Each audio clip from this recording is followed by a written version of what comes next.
इस वीडियो में हम स्टार्ट कर रहे हैं क्लास 11th केमिस्ट्री का chapter 4 chemical bonding and molecular structure. इस वीडियो में हम स्टार्ट करेंगे उसका इंट्रोडक्शन और थोड़ा सा एक्स्ट्रा पार्ट, जिससे आपको आइडिया हो जाएगा कि इस चैप्टर में हमें पढ़ना क्या है। तो पहले इसका इंट्रोडक्शन।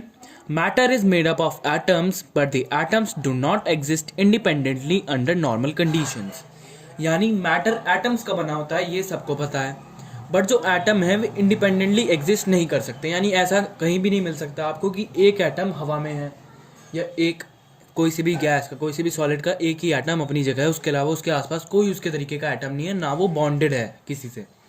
तो नॉर्मल कंडीशन में ऐसा होना तो बिल्कुल मुश्किल है। एक एटम दूसरे के साथ होगा इंडिपेंडेंट एग्जिस्टेंस के लिए। ऐसा क्यों होगा इसे हम आगे पढ़ेंगे, ऑक्टेट रूल में कि एटम क्यों जुड़ते हैं। अब इसका second point, we know that smaller units or particles of matters are molecules and molecules are made up of atoms. हमें ये पता है कि मैटर की स्मॉलर यूनिट्स या पार्टिकल्स को मॉलिक्यूल्स कहते हैं और मॉलिक्यूल्स एटम से बने होते हैं। अब जब एक एटम कंबाइन होगा दूसरे एटम के साथ तो मॉलिक्यूल बनाएगा, बट एक एटम को दूसरे से कंबाइन करने के लिए एक अट्रैक्टिव फोर्स की जरूरत होती है, जिससे दो एटम एक साथ बन सकें, बाइंड हो सकें, या फिर दो से ज़्यादा। आपने कई सारे स्ट्रक्चर पढ़े हैं टेंथ तक जिसमें सिर्फ दो ही एटम्स नहीं, बहुत सारे एटम्स होते हैं। बेसिक एग्जांपल हो गया अमोनिया NH3, जिसमें एक नाइट्रोजन और 4 हाइड्रोजन है, या वाटर ले लीजिए H2O जिसमें 3 एटम्स हैं। और इससे भी ज़्यादा कार्बोनेट्स कंपाउंड में भी हमने पढ़ा था कि कितने लंबी चेन हो सकती है मॉलिक्यूल्स की। तो इन सबको जोड़ने के लिए कोई ना कोई फोर्स की ज़रूरत होती है। अब जैसे H+H या H बॉन्ड H या H2 मॉलिक्यूल, एक ही बात है H2 मॉलिक्यूल, पर लिखने का तरीका अलग है। H+H, H बॉन्ड H, ये माइनस नहीं, ये बॉन्ड है, या H2 मॉलिक्यूल। और H+Cl या H बॉन्ड Cl और HCl मॉलिक्यूल, इनको भी बॉन्ड करने के लिए किसी ना किसी फोर्स की ज़रूरत है। बेरियम क्लोराइड यानी barium plus chloride, barium chloride bond, या BaCl2 या Ba+Cl बॉन्ड Cl। तो हम कह सकते हैं कि जो अट्रैक्टिव फोर्स है, जिससे वेरियस कॉन्स्टिट्यूएंट्स यानी अलग अलग कॉन्स्टिट्यूएंट जिनसे मिलकर बना है, यानी एटम्स और आयंस, वे सब अलग अलग केमिकल स्पीशीज में रह सकते हैं, जिसे हम बोलते हैं केमिकल बॉन्ड। एक बार मैं फिर से आपको बताता हूँ कि ये जो हमने पढ़ा, इससे हम ये कंक्लूजन निकाल सकते हैं कि जो अट्रैक्टिव फोर्स है जिससे एटम्स और आयंस बंधे रहते हैं एक केमिकल स्पीशीज में, केमिकल स्पीशीज हम कह सकते हैं एलिमेंट में, एलिमेंट या फिर मॉलिक्यूल में, उसे हम बोलते हैं केमिकल बॉन्ड। यानी अट्रैक्टिव फोर्स हो गया केमिकल बॉन्ड। ये सारे जो एटम्स मिले हुए हैं, जैसे कि H2 मॉलिक्यूल बना हुआ है H और H के बॉन्डिंग से, तो जो फोर्स इन दोनों को एक साथ ला रहा है वो हो गया केमिकल बॉन्ड। ये था इस चैप्टर का इंट्रोडक्शन, जिसका एक ही कंक्लूजन है शॉर्ट में कि दो एटम जो जुड़े होते हैं वे केमिकल बॉन्ड के थ्रू जुड़े होते हैं। वही अट्रैक्शन फोर्स होता है जो इन्हें जोड़े रखता है। कॉसल ल्यूइस अप्रोच, ये पहले वे साइंटिस्ट थे जिन्होंने नोबल गैसेज यानी कि ग्रुप 18 के एलिमेंट्स की वैलेंसी डिस्क्राइब की थी, उनकी इनर्टनेस, यानी इनर्टनेस का मतलब होता है बहुत ही कम रिएक्टिव होते हैं, तो उस पर बेस्ड वैलेंसी बताई थी कि वे फुल फिल्ड होते हैं, इसीलिए वे रिएक्ट नहीं करते किसी के साथ, उनकी वैलेंसी 0 होती है।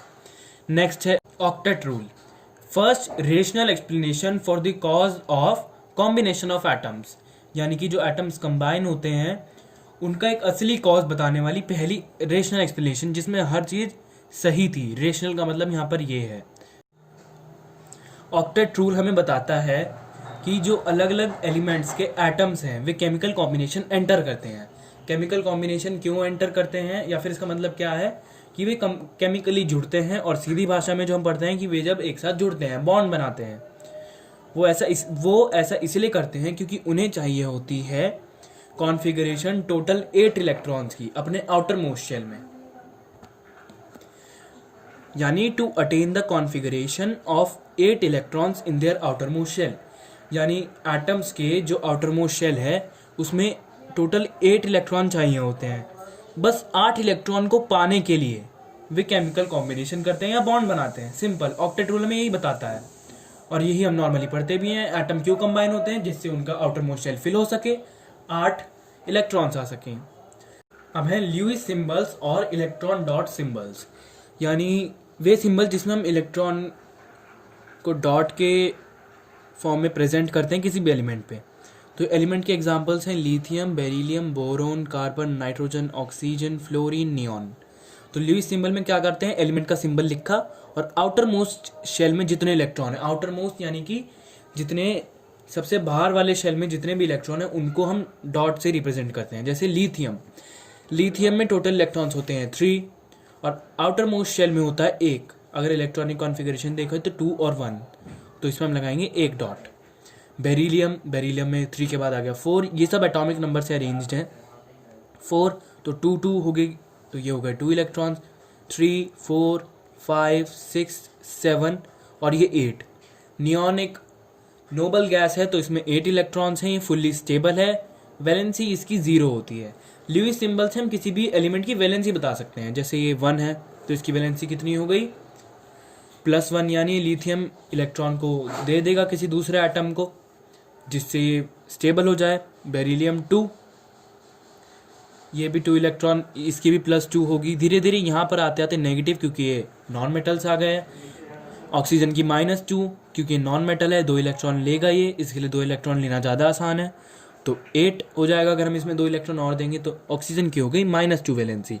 फाइनल नियॉन के हो गए टोटल 1 2 3 4 5 6 7 8। 8 में से 8 माइनस किया 0, नियॉन की वैलेंसी 0। ये एक इनर्ट है, इनर्ट गैस है, ये किसी के साथ रिएक्ट नहीं करेगा, केमिकल कॉम्बिनेशन में नहीं जाएगा, इसलिए एक नोबल गैस है या एक स्टेबल एलिमेंट है जो कि हर कोई बनना चाहता है।